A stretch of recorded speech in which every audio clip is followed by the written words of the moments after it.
to advocate for the children's right to have access to both parents. Not for fathers' rights or for women's rights or anything, but just for the children to have the right to have access to both parents. I got involved in the group a little bit different than some, I guess. My story's a little bit different because, you know, I had a drug problem at an early age, and I was raised with 8 boys in a foster home, and I wanted the same thing for my kids. Everybody looked at me and they said, that seems a little strange. Well, my parents drugged me to church. That was a drug problem. And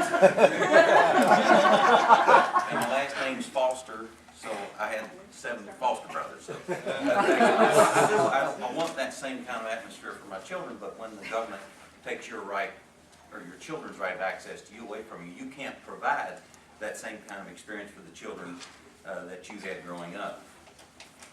Our group took a legislative approach to the process of trying to solve the issue for the children.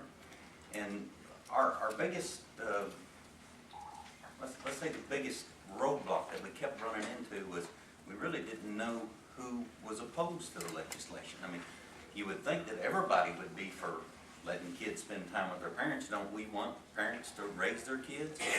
But we kept running up with the same group, and we finally found out who our opposition was. Well, our opposition, strangely enough, was the West Virginia Coalition Against Domestic Violence. And the shelters, the domestic violence shelters, and we kept thinking, where's their dog in this hunt? We don't understand it, because all we want is to have the kids have an opportunity to spend time with their parents. Well, if you look through the code in West Virginia, it is wrought with areas where you can restrict access to a parent because of domestic violence. And it just code after code after code after code.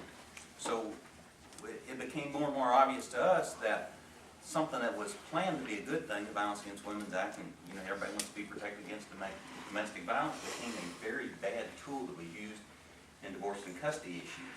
And it was used to bar one parent from having access to their children.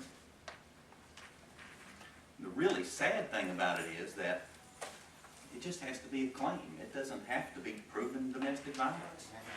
Just based on the claim, you can be barred from seeing your children for months at a time. We had a flood of complaints about false allegations of domestic violence.